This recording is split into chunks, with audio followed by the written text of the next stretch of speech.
শিলিগুড়ি পৌর নিগমে trade licence বিভাগে অগ্নিকাণ্ডের ঘটনায় চাঞ্চল্য। শিলিগুড়ি পৌর নিগমে অগ্নিকাণ্ড। বুধবার দুপুরে শিলিগুড়ি পৌর নিগমের ট্রেড লাইসেন্স বিভাগে অগ্নিকাণ্ডের ঘটনায় চাঞ্চল্য। জানা যায়, এদিন দুপুরে হঠাৎই এই বিভাগে অগ্নিকাণ্ডের ঘটনা ঘটে। তড়িঘড়ি দমকলের 3টি ইঞ্জিন ঘটনাস্থলে পৌঁছায় এবং আগুন নিয়ন্ত্রণে আনার চেষ্টা চালায়। পরে খবর পেয়ে ঘটনাস্থলে পৌঁছান শিলিগুড়ির মেয়র গৌতম দেব, ডেপুটি মেয়র রঞ্জন সরকার সহ একাধিক ওয়ার্ডের কাউন্সিলর ও মেয়র পরিষদরা।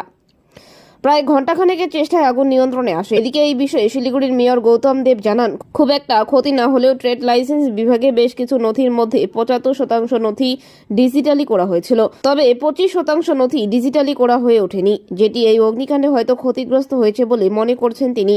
অপরদিকে শিলিগুড়ি ফায়ার স্টেশনের ওসি ভাস্কর নাগ জানান, আগুন নিয়ন্ত্রণে আছে। আগুন নেভাতে জলের ব্যবহার কম করা হয়েছে, কারণ প্রয়োজনীয় নথি রয়েছে, তাই ভিজে গিয়ে নথি নষ্ট হওয়ার সম্ভাবনা থাকায় জল ব্যবহার কম করা হয়েছে। এছাড়াও ধোঁয়া বের করে পরিস্থিতি স্বাভাবিক করা হয়েছে। তবে কী কারণে আগুন লেগেছে তা এখনও সঠিকভাবে জানা যায়নি। আগুন লাগার সঠিক কারণ খুঁজে দেখছেন তারা। কি কারণে লেগে থাকে ওটা আমরা বলতে পারবো না। আমরা আগুনটা জেনারেলি লাগার পরেই ঢুকি। এর অনেক কারণ থাকতে পারে, সেটা তদন্ত সাপেক্ষ, ফরেন্সিক। আর বলুন, কটা ইঞ্জিন এসছে এখন পরিস্থিতি? আমাদের দুটো ইঞ্জিনে কাজ হচ্ছে, এখন একটা খালি হয়ে যাওয়াতে আরেকটা আমরা ব্যাকআপের জন্য রেখেছি, বড় বাউজারটা। আপনারা কিভাবে লাগলো সেটা আমি বললাম না প্রথমেই, ওটা আমরা বলতে পারবো না। প্রাথমিক অনুমান সে তো তদন্ত সাপেক্ষ, সেটা আমাদের রাইট নেই, ওটা ফরেন্সিক ডিপার্টমেন্ট। এখন কি অবস্থা আছে? এখন আন্ডার কন্ট্রোল, একটু ধোয়া আছে, ঠিক আছে। আপনারা তো প্রথমে দেখেছেন, এখন কন্ডিশন দেখুন। আর একজন তো অসুস্থ হয়েছিল আপনাদের। না না, আমাদের এটা ডিউটি, আমাদের কোনো ব্যাপার না, আমাদের ঠিক হয়ে যাবে।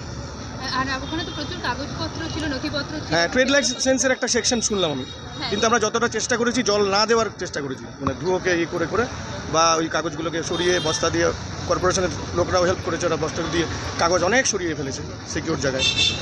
সেটা থেকে জল না দেওয়ার কারণে একটু সময়টা বেশি লাগলো। হ্যাঁ, তাতে অসুবিধা নেই, কারণ আমরা তো বুঝতে পেরেছি খালি ধুয়ো আছে ওখানে।